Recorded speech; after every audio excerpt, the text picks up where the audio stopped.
गुरु की साजी नवाजी प्यारी साध संगत जी, प्यार से कहना धन निरंकार जी। आओ सत्संगत जी, सतगुरु की असीम रहमतों से आप सभी महापुरुष ठीक ही होंगे। सत्संगत जी, दास कुछ शब्द अवतार वाणी के माध्यम से बोलेगा, आशा है प्रमाण करें।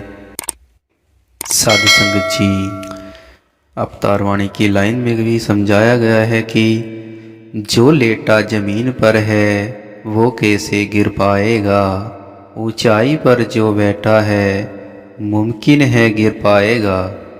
सत्संग जी, कहने का भाव है कि जो फर्श पर सोते हैं उन्हें पलंग से गिरने का डर नहीं होता। सत्संग जी, जैसे एक अभिमानी इंसान मन ही मन अपने आपको इतना ऊंचा समझ बैठता है कि उसे अपनी कोई बुराई और दूसरों की कोई अच्छाई नजर ही नहीं आती। सत्संग जी, अगर इंसान के मन का भाव ऐसा है तो निश्चित है कि वह अहंकार धारण कर बैठा है। अब वह अपने स्तर से गिरेगा भी और निश्चित है उसको चोट भी पहुंचेगी।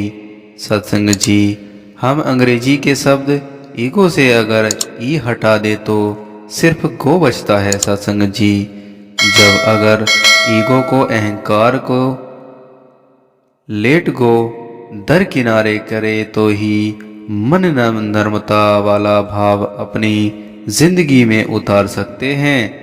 सत्संग जी, अगर हमारे मन में भी यह भाव आ रहा है कि हमने कोई पदवी हासिल कर ली है या हमें कोई सांसारिक उपलब्धियां हासिल हो गई, तो सत्संग जी, जिसके कारण वह अपने आप को ऊंचा मान रहे हैं और यही नहीं मान रहे कि ये सब निरंकार की कृपा से मिला है, तो सत्संग जी, ऐसे भाव हमें गुरुमुख के मार्ग पर लेकर नहीं जाएंगे। सत्संग जी, वो कैसे गिर सकता है जो नर्मता अपनाएगा, निश्चित है उसका गिरना जो खुद को बड़ा बताएगा। और सत्संग जी, कहने का भाव यह है कि हम बचपन से ही सुनते आ रहे हैं कि घास नीचे धरती पर बहुत ही नर्म भाव में रहती है और पेड़ ऊंचे, लंबे और कठोर होते हैं। जब आंधी आती है तो बड़े ऊंचे और कठोर पेड़ टूटकर गिर जाते हैं। और सत्संग जी, लेकिन घास अपने जगह पर ही रहती है।